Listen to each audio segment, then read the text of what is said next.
విహారయాత్ర చదువుతుంది ఎడమిటి హసీన.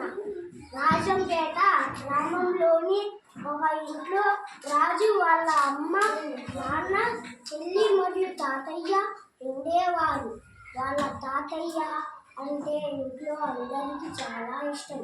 తాతయ్యకు కూడా వాళ్ళ కుటుంబం అంటే చాలా ఇష్టం.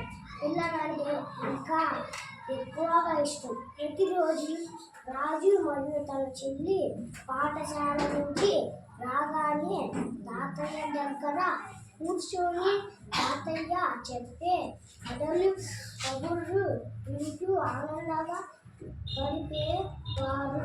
ఒకరోజు వాళ్ళ తాతయ్య కాలు జారి కింద పడ్డాడు. కాలికి గాయమైంది. డాక్టర్ గారు 2 వారాలు విశ్రాంతి తీసుకోవాలని చెప్పారు. ఆ 2 వారాలు కుటుంబ సభ్యులంతా తాతయ్యకు సేవలు చేస్తూ జాగ్రత్తగా చూసుకుంటున్నారు.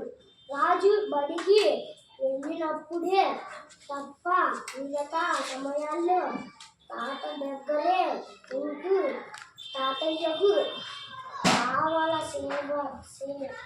కావలసినవి అందిస్తూ సేవలు చేస్తుండేవారు.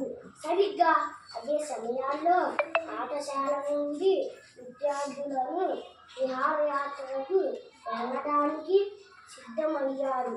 రాజు తరగతిలోని పిల్లలంతా వెళ్ళడానికి సిద్ధపడ్డారు. కానీ రాజు మాత్రం నేను రాను టీచర్ అని చెప్పాడు. టీచర్ రాజుతో ఏమైంది రాజు, ఎందుకు రానంటున్నావు అని అడిగారు. అప్పుడు రాజు మా తాతయ్యకు ఆరోగ్యం బాగలేదు.